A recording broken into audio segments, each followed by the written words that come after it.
Friends ये वाला है पेज नंबर 28 में, यहाँ लिख देती हूँ आपका पेज नंबर 28 का एग्जाम्पल। ठीक है, इसका सोल्यूशन देख लेते हैं। ये बहुत सिंपल क्वेश्चन है। फाइन का मतलब यहाँ पे मल्टीप्लाई करना है, तो सिंपल हम क्या करेंगे, इसका ए पार्ट यानी कि 1/3 एंड देन मल्टीप्लाई आप लिखेंगे यहाँ पे 4/5। तो जैसे कि मैंने अभी आपको ऊपर बताया था, सिंपल आप लिखेंगे 1 × 4 और अपॉन में आ जाएगा 3 × 5।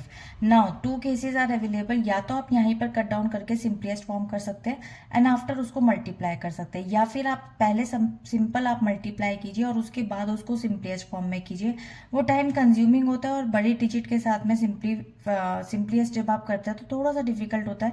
तो बेटर है कि अगर यहाँ कुछ कट डाउन हो रही है वैल्यूज, तो आप बेटर है कि यही कट डाउन करके उसको मल्टीप्लाई कीजिए। तो 4 1 ज़ा 4 एंड 5 3 ज़ा 15 and that's the right answer.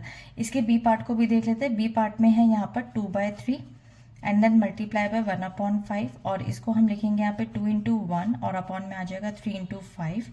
So 2 upon में हो जाएगा 15। अब चलते हैं इसके नेक्स्ट वाले एक और पार्ट की तरफ, एक और क्वेश्चन नंबर जो कि इसी पेज नंबर 28 का है।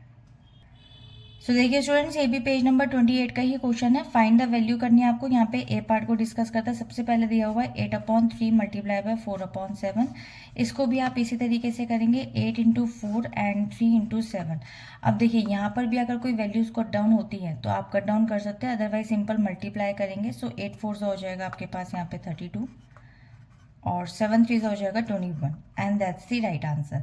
अगर कुछ भी वैल्यूज कट डाउन होती है तो या तो आप यहाँ कर सकते हैं या फिर आंसर निकालने के बाद यहाँ सिंपलेस्ट फॉर्म में इसको कर सकते हैं। यही एक इसका मेन डिफरेंस है कि आपको क्या आगे नेक्स्ट करना है, इसके अंदर ये चीज़ और कंसिडर करनी है। चलिए इसका बी पार्ट को भी देख लेते हैं। 3 × 4 3/4 एंड 2/3।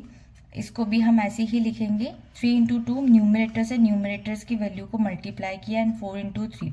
अब देखिए इसके अंदर यहाँ 3 और 3 कट रहा है, 2 एंड 4 भी आपस में वैल्यूज कट डाउन हो रही है। तो 3 से 3 कटा, 2 1 ज़ा एंड 2 2 ज़ा। तो आप देख सकते हैं जो वैल्यूज आपकी आएंगी, आपकी आ रही है यहाँ पे 1/2। अब आप चाहते हैं तो 3 2 ज़ा 6 एंड 4 3 ज़ा 12 करने के बाद भी इनकी वैल्यूज को कट डाउन कर सकते हैं। यही एक चीज़ थी जो मैं आपको बताना चाह रही हूँ। डिपेंड करता है कि स्कूल में टीचर्स की क्या प्रेफरेंस रहती है।